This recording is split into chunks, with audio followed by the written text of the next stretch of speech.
They don't want you to fix yourself. They want you perpetually searching. They want you perpetually buying. You think you're too smart for the self-improvement industry, don't you? You pride yourself on seeing through the empty platitudes. You see through the guru BS. You scoff at the manifestation crowd. You scoff at the morning routine evangelists. You're convinced your lack of progress isn't your fault. You think it's proof the whole system is a scam. But beneath that critical veneer, there's a gnawing fear. Isn't there? A whisper tells you maybe it is you. You're fundamentally flawed, unfixable, forever doomed to chase a phantom of self-mastery. While others effortlessly glow up, you suspect you're the ultimate fool, destined to be exploited by every new promise. What if I told you that very insecurity, that deep, ugly feeling of inadequacy, it is the key to their entire operation? The self-improvement machine isn't just flawed. It's a meticulously engineered system, designed to keep you trapped in a cycle of aspiration and self-blame. I'm going to expose the hidden architecture of this psychological cage, revealing the secret mechanism that keeps you hooked, desperate, never truly sovereign. And by the end, you'll see the one lever they pray you never discover. That gnawing fear you try to bury, the one that whispers you're fundamentally inadequate, unfixable, an ultimate fool. It's not just a personal struggle. It's the very foundation of the cage they've built around you. They don't just know about your deepest insecurity. They rely on it. Every guru, every secret formula, every slick marketing campaign, each is meticulously calibrated to prod at that raw nerve, to keep you convinced that true self-mastery is just one more purchase away, one more webinar, one more paradigm shift. You walk through life feeling like a phantom, forever chasing your own reflection in a funhouse mirror, convinced the distortion is you, not the glass. You pride yourself on seeing through the charade, on being too intelligent for the superficiality of the self-improvement industrial complex.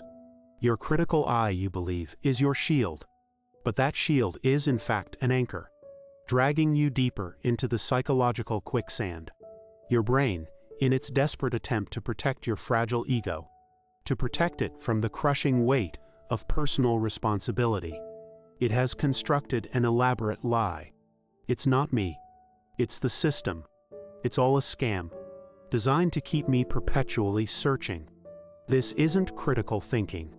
It's a cunning act of self-preservation. It has morphed into self-sabotage. It allows you to maintain the illusion of intellectual superiority, while simultaneously condemning you to a state of perpetual inaction, a silent observer of your own unfulfilled potential. You believe you're immune to manipulation, yet you are unknowingly manipulating yourself into a corner, using your perceived discernment as an excuse for your stagnation. The self-improvement machine isn't merely flawed. It's a perfectly engineered feedback loop, designed to feed off your aspiration and your self-blame. Think of it as a psychological treadmill, constantly shifting beneath your feet, just as you gain a little momentum, just as you feel a flicker of hope that this time it might be different. A new breakthrough appears, a more advanced technique, a deeper layer of truth you haven't yet uncovered. It's a continuous bait and switch, a shimmering mirage in the desert of your desires. You're given just enough water to keep you from dying of thirst, but never enough to truly quench it. You get a temporary dopamine hit from the novelty, the brief rush of getting it, of finally seeing the hidden truth. But these are hollow victories, designed to keep you running, buying, searching, always just out of reach of genuine intrinsic change. Your brain is a masterful storyteller. It loves a good narrative where you are the enlightened victim. When a program fails, when a promised transformation doesn't materialize, Your protective ego instinctively pivots. It's not your flawed execution, your inconsistent effort, or your deep-seated fears that sabotage progress.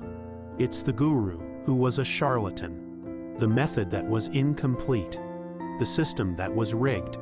The industry, of course, plays right into this. They offer reasons for your failure, reasons that perfectly align with your self-preserving lie.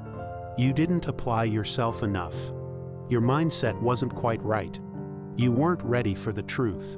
Each explanation subtly reinforces the core insecurity you dread, that the problem is you. But now it's framed as your fault for not fully leveraging their infallible system. It's a genius move, locking you deeper into the cycle of aspiration and inadequacy. You become convinced that the solution still lies within the system. You just haven't found the right key. This isn't just about wasted money. It's about wasted life.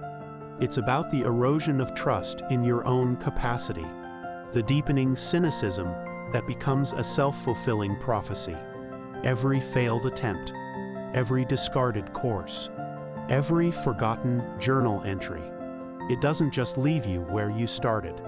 It leaves you further behind, more jaded, more convinced of your inherent unfixability. You're not just stuck. You're being actively, subtly pushed deeper into a psychological quicksand. The more you struggle against it, the faster you sink.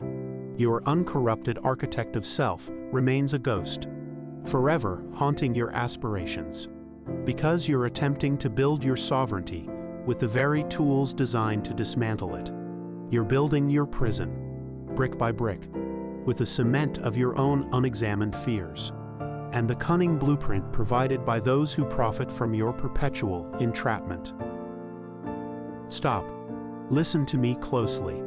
You pride yourself on seeing through the charade, on being too intelligent for the self-improvement industry's slick promises. You think your critical eye is your shield. But here is the brutal truth you are ignoring. Your intelligence isn't protecting you. It's the very weapon your ego uses to keep you paralyzed. You're not above the manipulation. You're just manipulating yourself into believing you are. That discernment you cling to isn't a superpower.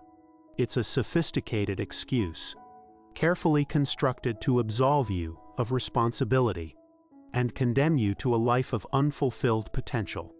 You're trapped, not by a system, but by your own cleverness. You've seen the cage. You've felt its bars, forged not of steel, but of your own intricate thought patterns. Your critical eye, once your pride, now a blindfold. You're not above the struggle. You're precisely in it, mired in the quicksand of your own calculated inaction. This isn't about being wrong. It's about being stuck. And the world doesn't reward cleverness that never leaves the starting line. It rewards ruthless, persistent execution. But here's the electrifying truth. The seismic shift waiting to erupt within you. The very intelligence that trapped you.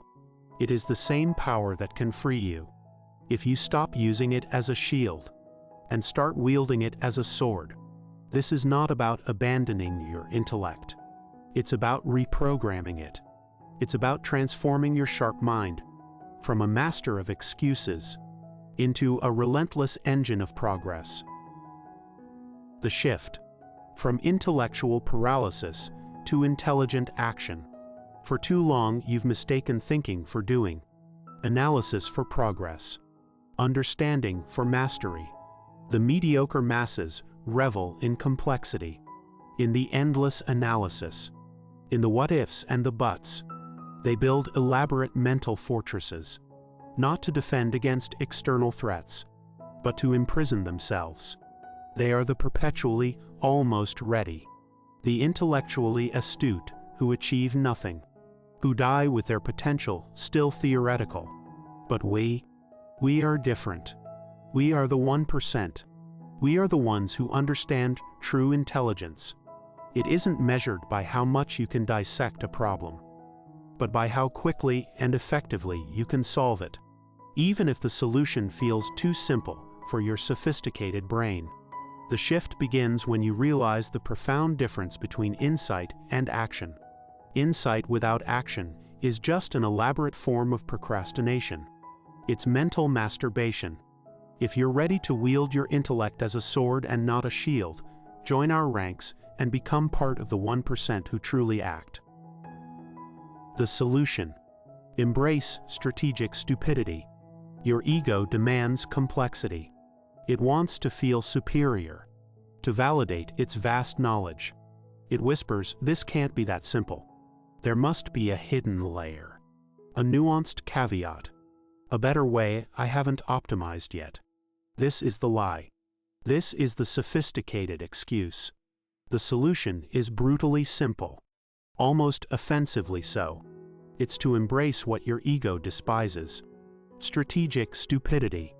Not actual stupidity, but the radical commitment to the simplest, most obvious action, regardless of how unclever or unsophisticated it feels. It's about bypassing the infinite loop of analysis and just doing the damn thing. The 1% understand that momentum beats perfection every single time. Think about it. The biggest breakthroughs in human history, they often came from someone asking, "What if we just?" followed by a surprisingly simple, often uncomfortable action. Your genius isn't in finding the perfect plan, but in having the courage to start with an imperfect one. The mediocre are waiting for inspiration. The 1% are creating it, one messy, imperfect step at a time. The action plan: your blueprint to break free. This isn't theory. This is your escape velocity. This is how you transition from being the cleverest spectator to the most effective player. 1. Pinpoint your paralysis.